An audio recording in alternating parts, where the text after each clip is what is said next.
Hello! Eh bien écoute, je te souhaite une très très bonne année. Je pense que ça va te faire très bizarre de dire ça parce que pour moi, on vient juste de fêter la bonne année. Pour toi, je pense que tu verras cette vidéo d'ici quelques semaines, donc je pense que ça sera plus trop cohérent de souhaiter la bonne année, mais c'est pas grave, au moins ça sera fait. Ça fait déjà quelques semaines que j'ai décidé de me retirer des réseaux sociaux pour prioriser certaines choses, notamment me concentrer sur mes patientes, les membres de mon programme et la mise à jour qui continue du programme Sérénité. Ça, du coup, c'est une décision que je viens de prendre là sur les derniers jours parce que je me suis doutée que je n'allais pas pouvoir être sur tous les fronts là sur les prochaines semaines et je ne savais pas trop comment ça allait se passer. Pourquoi, me diras-tu? Bon, bah, je ne vais pas faire trop de suspense parce que de toute façon, tu l'auras vu via la miniature et le titre. Je suis enceinte. Oui, je l'annonce comme ça parce qu'en réalité, je ne sais pas trop quoi faire de cette information pour le moment. C'est pas trop concret vraiment pour moi. Je sais juste qu'il va falloir que je me ménage là sur le premier trimestre et que j'essaye de revoir un petit peu ma façon de travailler. Donc je me dis, c'est une nouvelle aventure, pourquoi pas partager là-dessus. Donc petit débrief de ce qui s'est passé sur le mois de décembre. Il faut savoir que décembre a été, niveau taf, un des mois les plus intensifs, les plus énergivores que j'ai vécu en 10 ans. J'ai préparé, comme tu sais, le lancement du programme Sérénité qui va sortir pour moi là dans une semaine à peu près. J'ai pas eu trop le choix de revoir déjà mes priorités à ce moment-là, parce qu'entre le taf, le projet bébé et puis les travaux et après bon bah la vie perso autour, comment te dire que clairement j'étais au fond du gouffre. La charge mentale était tellement importante que du coup il a fallu que je revoie mes priorités et que bah, finalement on mette les travaux de côté pendant ce mois de décembre, qu'on mette le projet bébé de côté aussi et bah, que je puisse vraiment me consacrer exclusivement au taf pour pouvoir être focus et économiser un maximum d'énergie sur d'autres choses. Mais ce que je savais pas, c'est qu'au moment où on a décidé d'arrêter le projet bébé, le bébé était déjà là. Le dimanche, on partait du coup dans ma famille en Auvergne et je devais potentiellement, on va dire que le maximum, le délai max pour avoir mes règles tombait pile pendant la semaine de vacances en Auvergne dans ma famille. J'avoue que je me suis dit, à choisir de faire le test, je préfère peut-être faire le test le samedi matin. Je serai fixée. S'il n'y a pas de bébé, il n'y a pas de bébé. S'il y a bébé, et ben, bah, au moins je serai. Voilà, je sais pas pourquoi. Je sais pas pourquoi j'ai voulu faire ce test à ce moment-là. J'aurais très bien pu attendre et après faire le test en rentrant de vacances. Je sais pas. Cette semaine-là où j'ai fait le test, j'ai trouvé que j'étais particulièrement fatiguée. Alors tu me diras, en même temps, vu le mois intensif vécu, c'est un petit peu normal. Du coup, je me suis dit, bon, je suis très fatiguée, je sais que ça peut faire partie des symptômes, peut-être que c'est le travail qui m'a fatiguée, on ne sait pas. Et du coup, bah, le samedi matin, je me suis levée, je fais le petit pipi dans mon gobelet pour que ce soit plus pratique pour faire le test. Et en fait, je regarde le test sans me dire que je suis enceinte, que potentiellement je suis enceinte. À ce moment-là, moi, je me dis, bon, bah, on va checker et puis au moins ça c'est fait, on va pouvoir partir en vacances en ayant une réponse, quoi. Et en fait, le test était positif. Je pense pouvoir dire qu'à ce moment-là, j'ai eu un mélange d'état de choc, de j'en reviens pas, de est-ce que je suis vraiment enceinte. Voilà, il y a tellement d'émotions différentes qui se mélangent dans ce genre de situation. Je suis incapable de dire ce que j'ai vraiment ressenti à ce moment-là. Je pense qu'il y a eu trop d'émotions différentes. Donc ça, c'est arrivé, il devait être à peu près 7 heures du matin, quelque chose comme ça. Du coup, bah, moi, premier réflexe, je me dis, là, il faut absolument aller au laboratoire parce que j'avais pas encore mangé ni rien. Je me dis, il faut absolument que j'aille au laboratoire le plus rapidement possible pour faire une prise de sang. Je ne savais pas du tout à ce moment-là ce que je devais faire, si je devais appeler le médecin pour que le médecin me prescrive une prise de sang. Mais moi, vu que j'ai pas vraiment de médecin traitant et que ma nouvelle médecin traitant c'est un enfer pour l'avoir, elle travaille que le mardi. Donc imagine le temps que je peux passer à attendre un rendez-vous. Et je me suis dit, je vais prendre un rendez-vous sur Care, mais j'avais pas envie de réveiller Julien parce que je voulais lui faire la surprise. C'était J'étais perdue. Et du coup, je me suis dit, tu sais quoi? Je vais regarder sur internet, j'ai regardé sur internet, j'ai vu que, vu qu'il n'y aurait pas d'ordonnance, c'était payant, mais que c'était à peu près entre 10 et 20 euros pour faire la prise de sang, qu'on pouvait aller juste en laboratoire, demander au laboratoire de faire un test de grossesse. Et le test de grossesse, du coup, pour eux, c'est la prise de sang. Et donc, c'est ce que j'ai fait. Et j'ai payé à peu près entre 14 et 15 euros. Ensuite, la madame du laboratoire m'a annoncé que je devrais faire une seconde prise de sang 48 heures plus tard pour vérifier que le taux d'hormones est bien en train de monter. Parce que du coup, s'il n'est pas en train de monter, ça veut potentiellement dire que le bébé est plus vraiment là. Donc, petite source d'angoisse supplémentaire. Je me dis, ok, donc ça veut dire que là, le test est positif, mais peut-être qu'en fait, le test il est positif mais parce qu'il y avait un bébé et peut-être qu'il n'y a plus de bébé. Donc je me dis, même si là, le résultat, il est positif au niveau de la prise de sang, ça ne veut pas dire que c'est une bonne nouvelle pour autant, quoi. Donc c'est un peu particulier comme situation, en gros. Et je pense que ça permet aussi de prendre beaucoup de détachement à ce moment-là. En tout cas, moi, c'est ce qui m'est arrivé, c'est que j'étais contente, mais en même temps, j'essaie de prendre quand même beaucoup de recul aussi. J'essaie de me dire, s'il y a bébé, tant mieux, s'il n'y a pas bébé, c'est pas grave, mais au moins, tu sais que c'est possible parce que ça a pris au moins une fois. Parce que ça, c'était un truc qui m'angoissait beaucoup sur les mois précédents. Et donc, je fais ma prise de sang, je sais que je dois avoir les résultats dans l'après-midi. Je l'annonce à Julien dans la matinée parce que forcément, je n'arrive pas à tenir ma langue et que c'est insoutenable pour moi d'attendre jusqu'à l'après-midi pour avoir la réponse toute seule. Du coup, je lui annonce quasi direct. Et avant d'avoir les résultats par mail de cette prise de sang, je me tape un coup de flip énorme.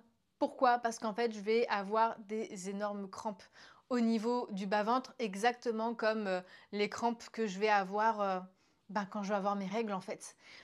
Et là, je me dis, putain, je suis en train de faire une fausse couche et je suis pas bien du tout. Et on n'a pas encore eu les résultats. Du coup, je suis en angoisse totale. Et ça m'énerve en plus d'être en angoisse parce que je me suis dit quelques heures avant, c'est pas grave en fait.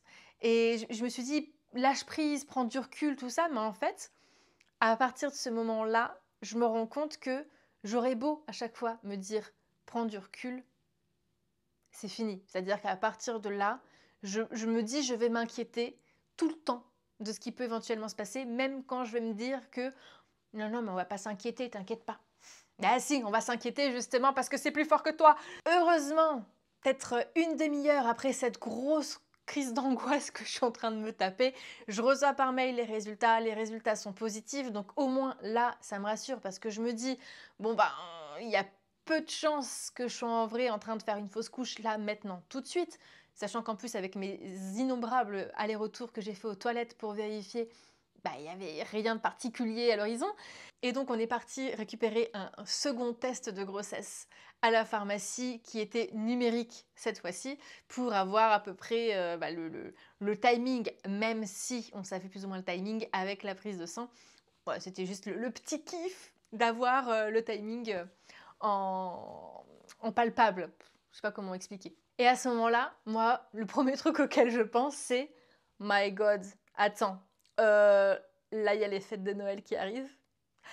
Je me faisais un plaisir de ouf de manger certains aliments que je ne peux plus manger en étant enceinte. Et je me suis dit, mais comment je vais faire? Et en Auvergne, je le sais en Auvergne comment ça se passe.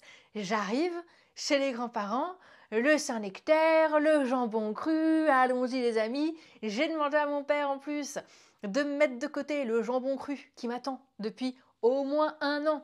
Et je lui avais dit, t'inquiète, je le prends cette fois-ci. Comme ça, j'anticipe. Je vais compenser le jambon cru pour les fois où je pourrai plus en manger par la suite. Manque de bol, trop tard. Donc je suis en train de penser à tous ces trucs-là que je pouvais plus manger. La veille, j'avais eu envie de manger des sushis. Je me dis, mais putain, moi plus, je vais même pas pouvoir manger mes sushis.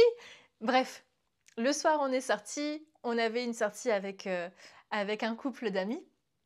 Et à la fin, on est passé devant un petit resto japonais qui faisait à emporter.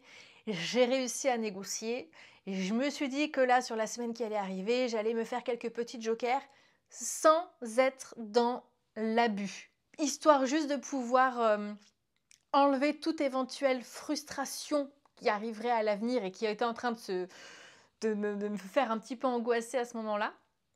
Du coup, je me suis pris 6 maquis au saumon. Et je dis à mon mari, tu vois, je reste raisonnable, c'est juste pour leur dire au revoir. Juste avant de les manger, j'ai senti que j'avais une sorte de nausée qui était en train d'arriver.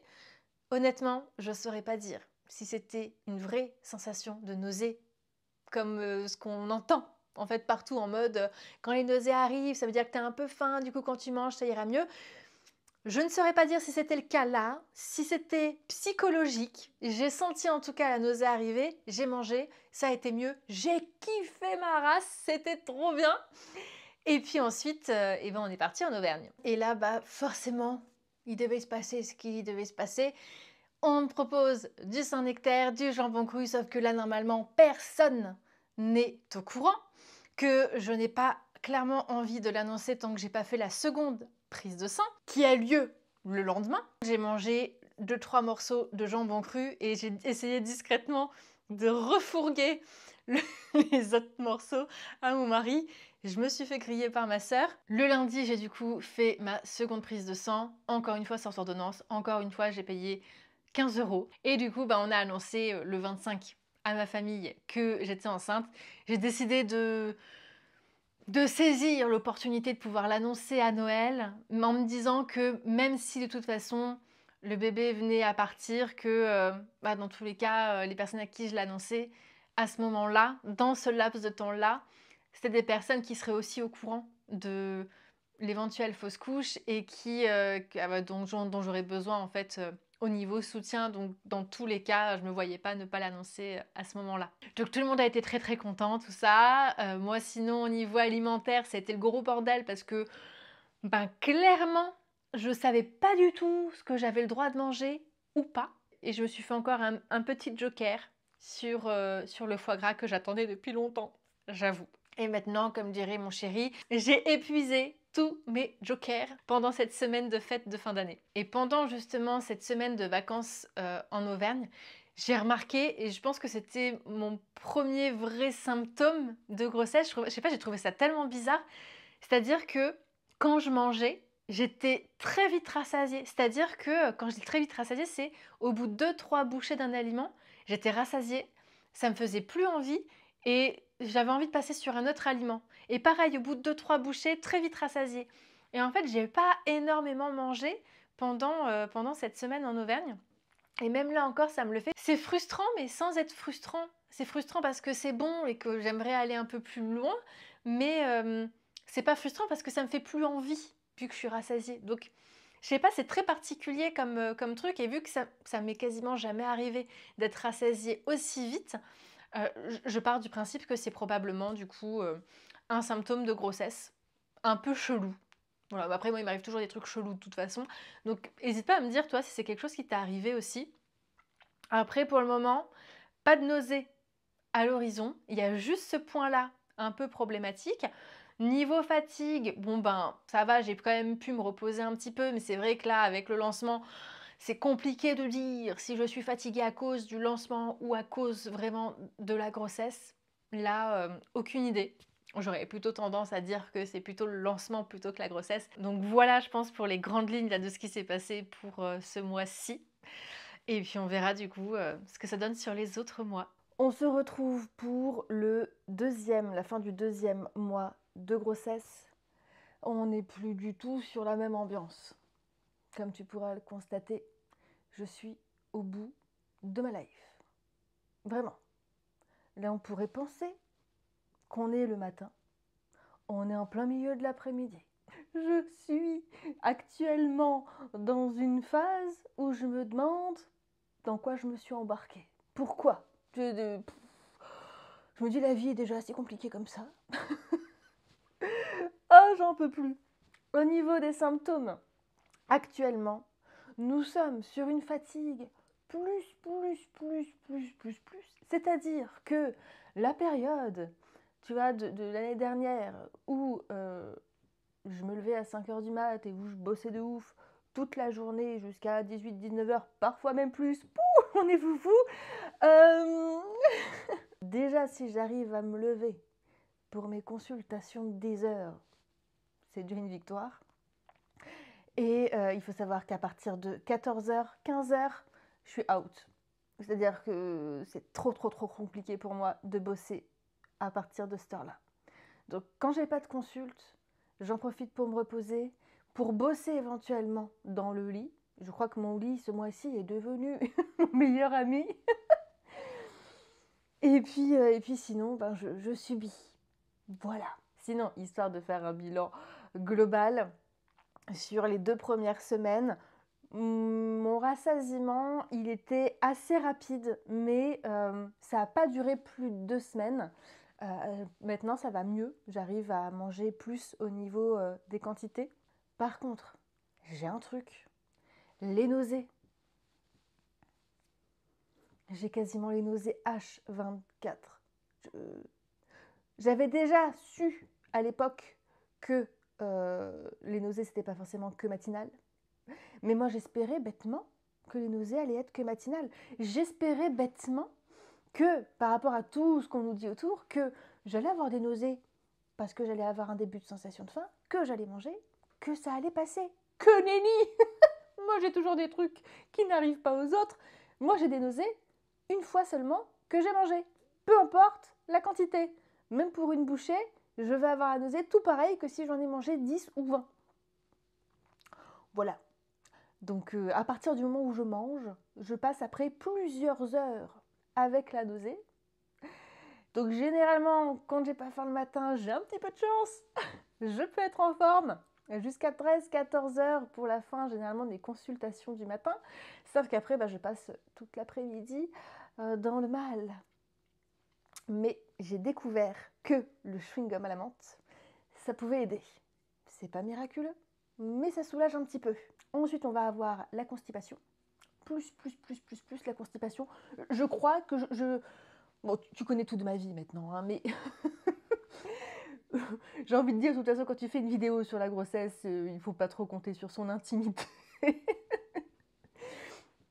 Mais je me dis, waouh, moi, avec ma maladie de Crohn, je ne suis pas habituée à ça. Je découvre un univers. Vraiment, je compatis ma faim parce que, waouh, la constipation de 6 jours. J'ai l'impression que je suis déjà en train de commencer à m'entraîner pour des accouchements. Non mais, mon mari rigole à chaque fois que je lui dis ça, mais vraiment quoi? La constipation! Ça c'est un truc, j'espère que ça va pas durer toute la grossesse. Après, il faut savoir à ma décharge que, je pense que ça va pas aider non plus, dans les symptômes, j'ai le dégoût sur beaucoup d'aliments, notamment le chocolat. Quelle tristesse! Mes chocolats de Noël attendent encore. Hein. Et les légumes. Donc forcément, qui dit dégoût pour les végétaux, dit plus compliqué d'aller aux toilettes. Et j'ai du dégoût aussi pour l'eau. Je bois quand même un petit peu. Mais déjà, de base, c'est pas mon fort, mais alors là, ça devient compliqué. Donc, espérons que là, dans les prochaines semaines, ça s'améliore. Je pense que la totalité, en fait, chaque symptôme de base est compliqué, mais alors le tout ensemble. Et heureusement, je vomis pas. Mon Dieu, si je vomissais en plus de ça. Et pour rester dans les préférences, les dégoûts, machin, j'ai des envies alimentaires très précises. C'est-à-dire que, en temps normal, je vais avoir envie de manger un truc. Bon, c'est pas dispo, c'est pas grave. Je vais pouvoir éventuellement me reporter sur autre chose, prendre quand même plaisir à manger et garder mon envie pour plus tard. Là, c'est pas possible. Là, mon corps décide qu'on va manger ça, on mange ça ou rien.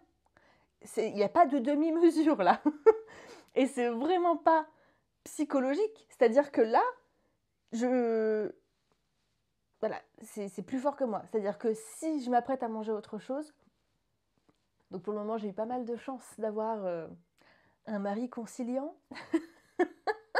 C'est moi qui gère les courses et qui gère les repas, donc ça aide aussi pas mal. vise sur des valeurs sûres.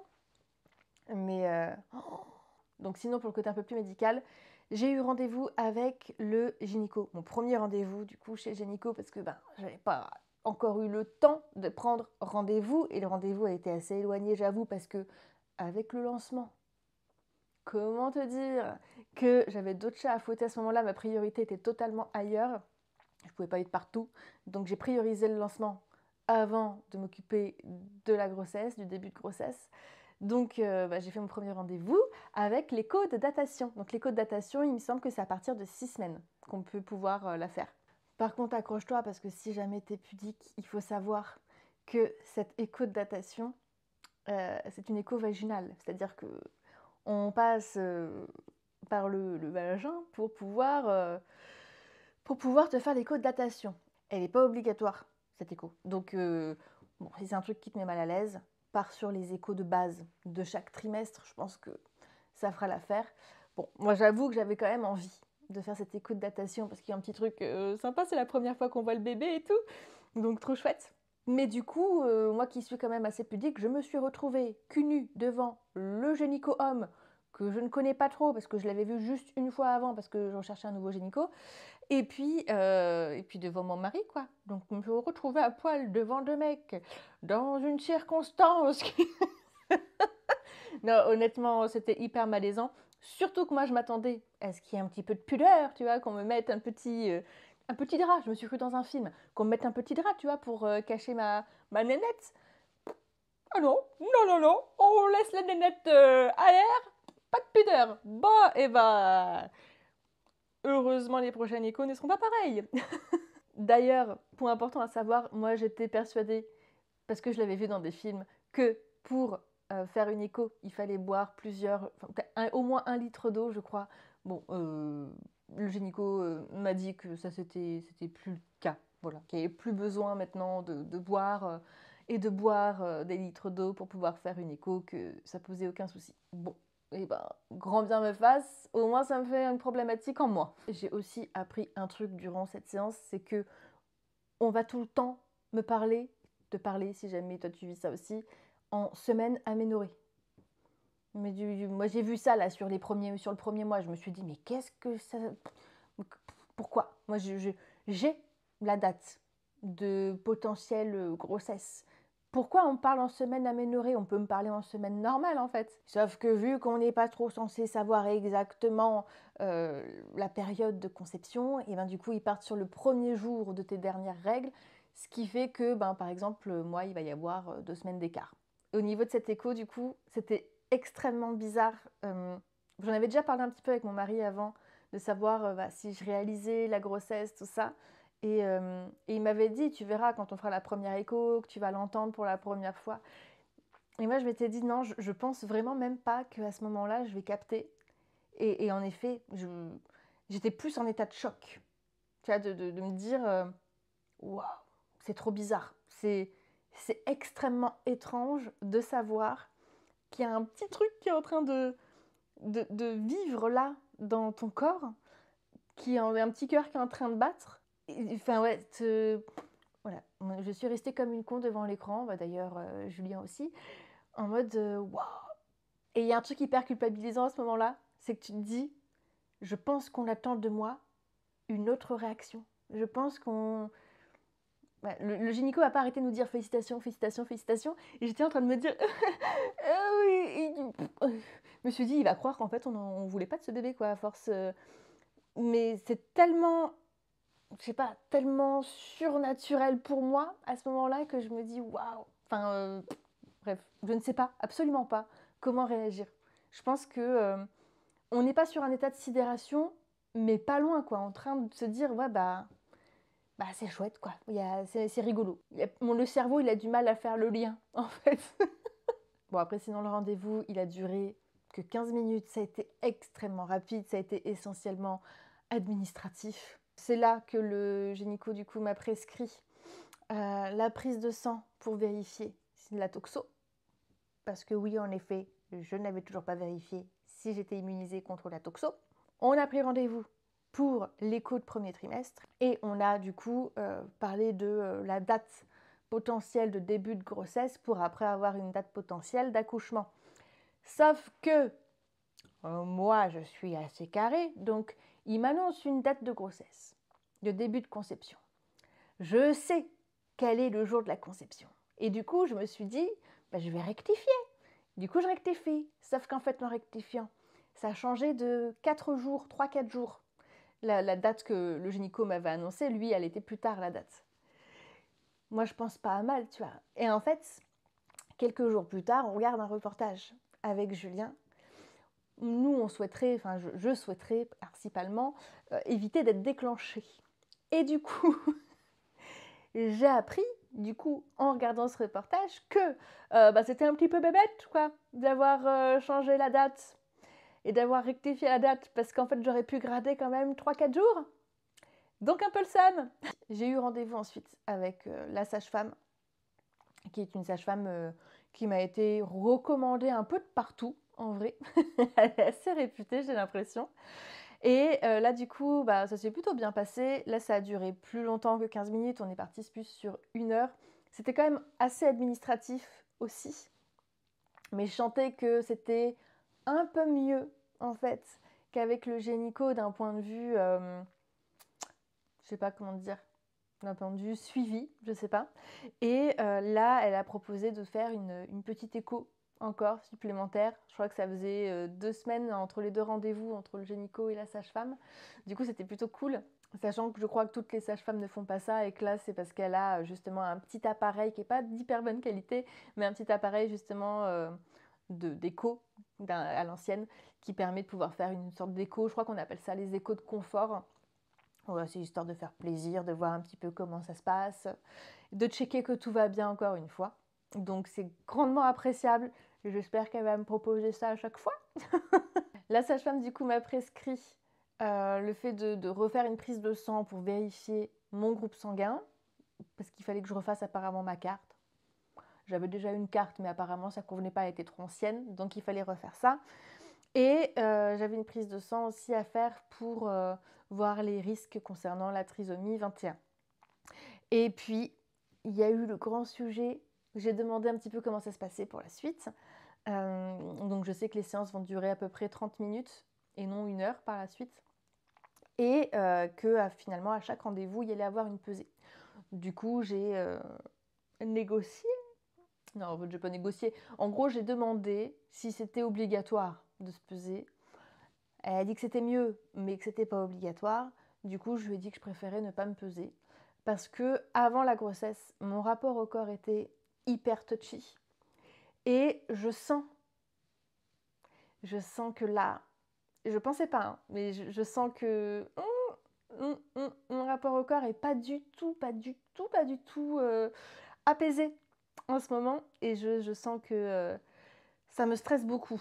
L'idée de devoir me peser chez la sage-femme ou de devoir me peser tout court de toute façon. Donc je préfère passer une grossesse sans me préoccuper du chiffre sur la balance. Voilà, je me dis que mieux vaut prévenir que guérir. C'est clairement pas le moment de retomber dans les TCA. Donc là, en gros, si je devais faire un bilan de ce mois-ci, c'est vraiment, d'un point de vue symptômes, les bas-fonds. Les bas-fonds. Là, j'espère que ça ne va pas durer. Au niveau des rendez-vous médicaux, je trouve quand même que je suis assez dans le flou, en réalité. Tu vois, je n'ai pas l'impression d'avoir beaucoup d'infos. J'ai l'impression d'être quand même seule au monde sur ce qui m'attend. Donc j'espère que ça va s'arranger. J'ai prévu aussi d'avoir un accompagnement avec une doula. Donc on va voir si ça arrange la situation. J'en ai parlé vite fait avec quelques copines qui m'ont dit il faut que tu poses les questions. Moi, je veux bien poser des questions, mais quand tu ne sais pas trop quoi poser comme question, parce que tu ne sais pas à quoi t'attendre, tu ne sais pas à quoi demander. C'est le bordel, là, ce mois-ci. Ah, je suis fatiguée.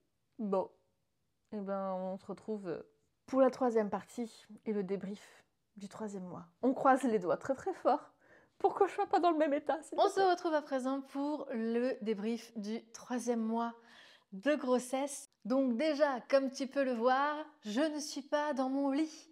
Ça veut dire que ça va un peu mieux à la fin de ce 3e mois de grossesse. Bon, il n'y a pas de miracle, mais ça va déjà un peu mieux. Donc sur cette fin de 3e mois, j'ai eu mon second rendez-vous chez le gynéco, l'échographe, appelle ça comme tu veux, pour avoir du coup ma première vraie écho de trimestre, de premier trimestre. C'est là où j'ai du coup apporté les résultats au gynécologue sur ma prise de sang de la toxo. Il ne m'a fait absolument aucun commentaire sur ma prise de sang. Donc pour l'avoir vu, la prise de sang, les résultats, je ne pense pas être immunisée, mais il ne m'a pas confirmé ou non si c'était le cas. Donc suspense, et puis j'ai pas pensé vraiment à poser la question sur l'instant.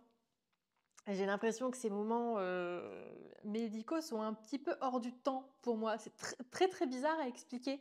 J'ai l'impression d'être là mais sans être là. Très particulier comme sensation. C'est resté encore une fois très rapide, très administratif. On a fait du coup l'écho cette fois-ci sur le bidon et pas avec l'écho vaginal. C'est grandement appréciable, je l'avoue. Et en effet, on a vu bébé qui a bien grandi quand même depuis la dernière fois. C'est-à-dire que la dernière fois, on voyait vraiment des petites boules qui faisaient office de membres. Là, cette fois-ci, on voit bien les jambes, les bras qui commencent à se dessiner. Donc, waouh, la différence en peu de temps est énorme, je trouve.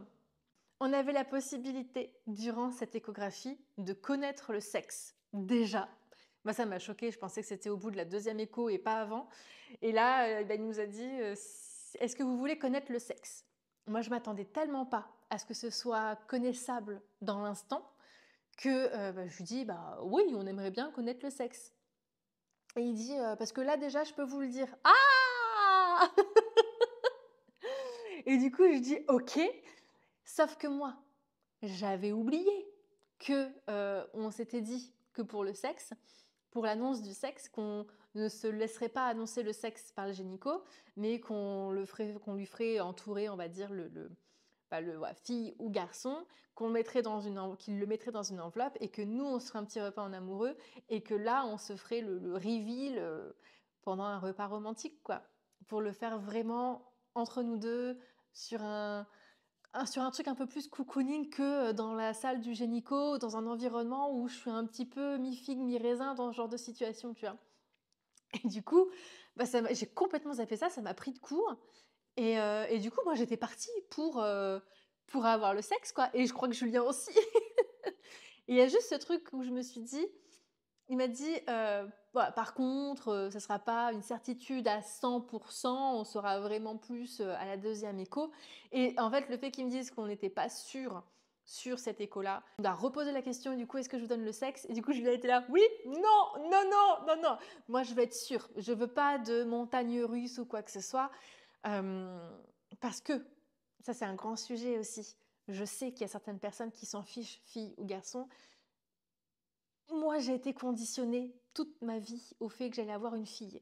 La vie fait que j'étais conditionnée, je me suis conditionnée, les gens autour de moi m'ont conditionnée sur le fait que j'allais avoir une fille. Donc, je ne sais pas comment je vais réagir à ce moment-là, je ne sais pas, je ne sais pas si je vais être déçue, si je vais avoir besoin d'un peu de temps pour me faire à l'idée, si c'est pas une fille. Je sais vraiment pas.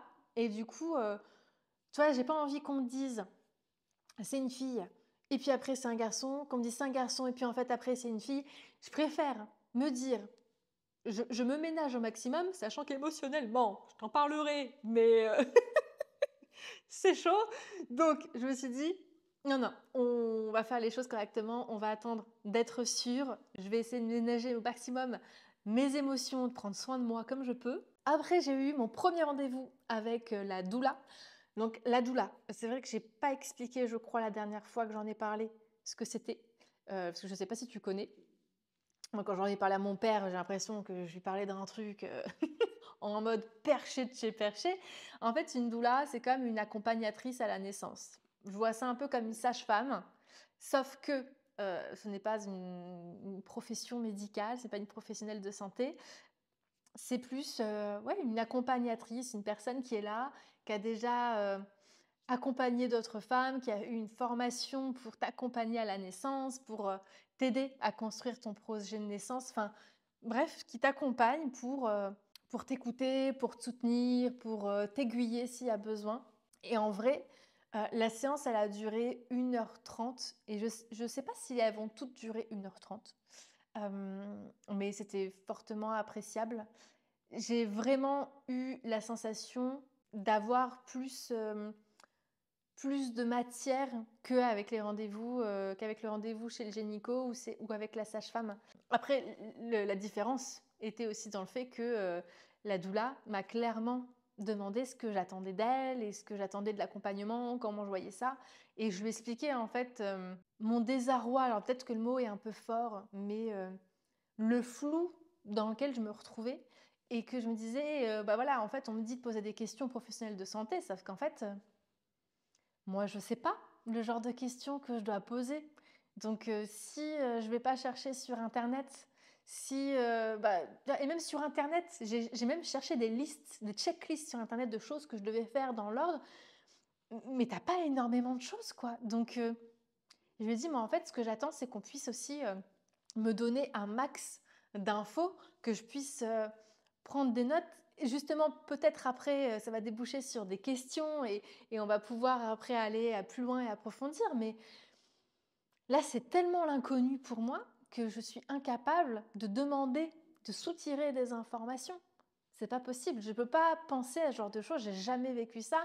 Mais ce que je retiens du rendez-vous en tout cas, c'est que je me suis sentie écoutée, je me suis sentie conseillée. Il y a un truc que j'ai retenu et qui, sur les jours qui ont suivi, là, ont plutôt bien marché. Alors, je ne sais pas si c'est psychologique, je ne sais pas si c'est ça qui a fait. Il peut y avoir plusieurs facteurs qui font que, mais elle m'a dit que les tisanes à base de fleurs de mauve, c'était pas mal pour la constipation. J'en avais déjà acheté justement en anticipant parce que j'avais fait justement des recherches sur les différents symptômes de grossesse et les tisanes qui pouvaient justement aider dans ce genre de situation. Sauf que c'est pas hyper goûteux en bouche, donc j'avoue que j'en ai pris une fois ou deux et j'ai un peu nexté après par la suite. Elle m'a dit de réitérer, d'en prendre régulièrement. C'est vrai que depuis une semaine où je me fais des tisanes à la fleur de mauve, eh ben écoute, je ne peux plus arrêter mon transit. On est passé d'aller à la selle une fois tous les 6 jours à quasiment une fois par jour. Franchement, je revis. J'ai appris encore autre chose qui peut paraître logique, peut-être pour certaines personnes. Je pense que j'avais besoin, moi, de l'entendre. C'est que aucun examen médical n'est obligatoire. Ça, je ne le savais pas, vois-tu. Je pensais que rien que par exemple les 3 échographies là qu'on fait à chaque trimestre, elles ne sont pas obligatoires. Et alors moi, je n'ai aucun problème avec le fait de faire des échographies, mais chaque acte médical n'est pas obligatoire. Et je ne sais pas, moi dans ma tête, genre c'était on n'avait pas le choix. Et j'aime pas ne pas avoir le choix. Je suis un petit peu une rebelle dans l'âme. Du coup, je trouve que c'est plutôt pas mal à savoir. En fonction des traumas de chacun, en fonction des réticences de chacun, à voir ce sur quoi on est OK ou pas. Ensuite, j'ai eu mon second rendez-vous avec la sage-femme. Donc en effet, cette fois-ci, ça a duré plus ou moins une demi-heure, je crois même peut-être 45 minutes en réalité. Encore une fois, j'ai trouvé que c'était très administratif. Elle m'a du coup dit que j'étais pas immunisée contre la toxo parce que du coup je lui avais aussi apporté les examens à elle. Et c'est là qu'elle m'a annoncé que du coup je devais faire une prise de sang par mois du fait que j'étais pas immunisée pour vérifier chaque mois que j'avais pas la toxo, attrapé la toxo entre temps. Et c'est là qu'elle m'a appris aussi que j'allais devoir faire des analyses d'urine pareil tous les mois. Elle a reçu aussi mes résultats pour la trisomie 21 parce que les résultats c'est pas nous qui les recevons, c'est directement le professionnel de santé. Et donc au niveau des résultats, on est bon, on n'a pas d'autres examens à faire, on n'est pas dans la catégorie ou à risque où il y a après d'autres vérifications à faire. Donc normalement, sur ça, on est censé être plutôt tranquille. Elle nous a proposé de refaire une écho de confort. Trop contente. Du coup, on a pu revoir le bébé qui a encore grandi. Et là, je sens qu'il y a un petit truc, tu vois, qui est en train de se créer avec le bébé. Je ne saurais pas dire ce que c'est, si c'est de l'amour, de l'attachement. Bref, il y a un truc un peu particulier qui s'est passé là sur cette écho de confort, où vraiment elle a pris le temps de bien checker. On a vu le bébé bouger. Il bouge beaucoup. Il bouge beaucoup. Je ne sais pas comment je fais pour pas déjà le sentir, hein, parce que vraiment, il bouge beaucoup. Ensuite, elle m'a redemandé si je voulais me peser. Je lui ai dit que non. Elle m'a demandé si je connaissais mon poids. Je lui ai dit que non, que je ne me pesais pas et que c'était très bien comme ça. Et elle m'a dit, petit coup de pression, que là, fallait se mettre à choisir la maternité. Voilà, si c'était toujours pas fait, que c'était le moment. Eh bien, je suis contente de le savoir. Je pensais que j'avais jusqu'au dernier jour. D'après ce que je voyais moi sur Internet, on avait jusqu'au dernier jour pour s'inscrire à la maternité. Alors, j'allais pas attendre le dernier jour, hein, on est d'accord. Mais là, ça m'a mis un gros coup de pression, sachant que nous, on a plusieurs choix. En réalité, c'est pas comme si on n'avait qu'une. On se dit, bon, bah, de toute façon, on sait où est-ce qu'on va aller. Là, on est au milieu. Et il y a 4 potentiels hôpital, qui pourraient faire l'affaire au niveau timing. Donc, bon, il faut choisir parmi les 4 et le trop de choix tue le choix, j'ai envie de dire. Sinon, après, d'un point de vue purement symptômes, je me suis fait ma petite liste, hein, pour te rien oublier. Et j'en ai quand même oublié un. Les envies de faire pipi, je te le dis tout de suite, comme ça au moins je suis sûre de ne pas oublier. J'ai tout le temps envie de faire pipi. Je pensais que ça n'arrivait qu'au 3e trimestre, ça. Non, ça n'arrive pas au 3e trimestre, parce qu'en fait, le corps a besoin de nettoyer les déchets qui s'accumulent avec en plus les déchets que produit du coup le fœtus, l'embryon, l'enfant, je sais pas comment on dit. Du coup, tu as plus souvent envie de faire pipi parce que tes reins ont besoin de plus souvent nettoyer et de faire le tri dans tout ça. Donc c'est fort sympathique, hein. Je me réveille plusieurs fois par nuit pour faire pipi. J'adore. Et les nausées sont un peu plus en dents de scie. Je suis un peu plus tranquille. C'est pas systématique. Donc des fois j'ai des surprises, des fois je suis pas très bien alors que je pensais que ça allait aller. Donc voilà, ça dépend des fois. Mais depuis qu'il y a les nausées qui sont en dents de scie, j'ai de plus en plus des insomnies. Voilà, c'est-à-dire que des fois, je vais galérer à m'endormir ou je vais, je sais pas moi, me taper un réveil pour faire un pipi vers 2-3 heures du matin et je vais pas me rendormir avant 7 heures du matin. On adore. Voilà, donc, mine de rien, la fatigue, on pourrait dire que de manière générale, ça va un petit peu mieux, sachant que je me lève toujours pas. Toujours plus à 5 heures du matin, hein, mais c'est un peu plus facile de se lever pour être à l'heure à mes consultes de 10 heures. J'arrive un peu plus souvent à tenir l'après-midi au boulot, enfin au boulot pour travailler, mais dans ces moments où j'ai eu des nuits d'insomnie, j'avoue que les journées sont compliquées. Au niveau des dégoûts, des envies alimentaires, mes envies sont clairement plus diversifiées, mais j'ai eu une obsession de ouf depuis 3 mois de pastèque, feta, basilic. Je ne pense qu'à ça. J'en ai même rêvé, pour te dire, j'ai rêvé que mon père mangeait ça et que je lui disais « Mais comment t'as fait pour avoir de la pastèque en hiver ?» Je crois que je vais faire une compensation de pastèque quand les pastèques vont revenir. J'ai tellement hâte. Donc, ça, c'est mon envie du moment. J'ai des envies toujours un peu précises, mais ça va, c'est quand même beaucoup plus diversifié. J'ai moins de dégoût pour le chocolat. Du coup, j'ai commencé à manger mes chocolats de Noël. J'ai beaucoup moins de dégoût pour les légumes. J'ai pu remettre des légumes, même si c'est pas très diversifié niveau légumes pour le moment. Mais là, en plus, on arrive sur les beaux jours, donc ça va, c'est la période que je kiffe au niveau légumes, donc ça tombe bien. Donc je pense vraiment que le fait d'avoir plus de facilité à boire, le fait d'avoir pris en plus des tisanes à la fleur de mauve, le fait d'avoir mangé un peu plus de légumes, je pense que tout ça a contribué au fait que mon transit est un peu plus coopératif ces derniers temps. C'est tout récent, hein, donc peut-être que je dis ça, mais que sur les prochains mois, ça va être la cagagne, hein, mais après, on arrive sur un nouveau versant, les émotions. Je ne vais pas en parler sans 7 ans, hein, parce que vraiment, je vais pouvoir faire une vidéo sinon qui va durer 2 heures. Mais là, je ne pensais pas que La grossesse, et notamment le premier trimestre de grossesse, allait être un tel bouleversement. J'ai une, non, un torrent d'angoisse qui est arrivé d'un coup et en fait, qui ne fait que s'entretenir, quoi, ça ne passe pas. C'est-à-dire que tous les jours, j'ai des nouvelles angoisses qui arrivent. Il y en a quelques-unes qui partent, mais elles sont rares, hein, et ça vient et ça vient et ça vient.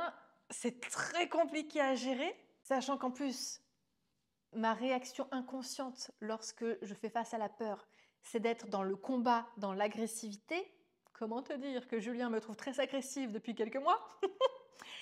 Mais voilà, j'en ai pris conscience, donc j'essaie de travailler là-dessus, mais c'est vraiment pas évident et je pensais vraiment pas non plus à quel point ça fait tout remettre en question. Clairement, je passe mon temps à remettre en question, mes façons de fonctionner dans ma vie perso, ma façon de fonctionner, dans mon travail, même par rapport aux réseaux sociaux. Puis le fait là, en plus, d'avoir fait une pause là sur les réseaux sociaux, le rapport au corps, je pensais pas non plus que ça allait être, un sujet. J'ai toujours pensé que la grossesse, ça allait être le bon moment, tu vois, pour se dire: «Bon, bah, voilà, j'ai du bidon, mais au moins, il y a une raison pour avoir du bidon, donc ça serait un non-sujet». Mais en vrai, pas du tout, parce que tout tourne autour du poids, constamment, autour du ventre, constamment. Les gens, ils font que regarder ton ventre. Tu leur apprends la grossesse, ils te disent: «Ah bah oui, j'avais vu le petit bidon et du coup, j'étais pas sûre». Mais en fait, c'est pas le bidon de la grossesse, hein, que tu vois là, c'est mon vrai bidon. Pour les gens s'en rendent pas compte, mais je trouve que quand déjà tu as un rapport au corps qui est compliqué en amont, à ce moment-là, tu te prends une baffe monumentale. Je trouve ça vraiment violent. Ça, c'est aussi encore un énorme travail que je dois faire sur moi pour prendre beaucoup de recul là-dessus. Bref, ces 3 mois de grossesse me font, enfin, notamment le troisième mois là, qu'est-ce que ça bouge, qu'est-ce que ça bouge. Le premier mois, on était dans le c'est, je suis surprise, état de choc, tu vois? Je me rends pas trop compte. Deuxième mois, je suis en train de vivre un enfer niveau symptômes, donc je subis le truc. Et le troisième mois, j'ai l'impression qu'il y a vachement plus de réflexion, d'introspection, de choses qui bougent. Je me dis: «Waouh, qu'est-ce qui va se passer encore dans les 6 prochains mois là? Oh, mazette!» Voilà du coup pour, ce que j'ai à dire là sur ce troisième mois. Je pense n'avoir rien oublié. J'ai forcément oublié des choses. Si jamais toi tu as des questions que tu as envie de me poser, peu importe, que ce soit au sujet alimentation, niveau rapport au corps, niveau bien-être, peu importe, hésite pas à poser ta question, en commentaire. Je te dis du coup à bientôt et on se retrouve du coup dans une prochaine vidéo ou sur un autre réseau social. Salut!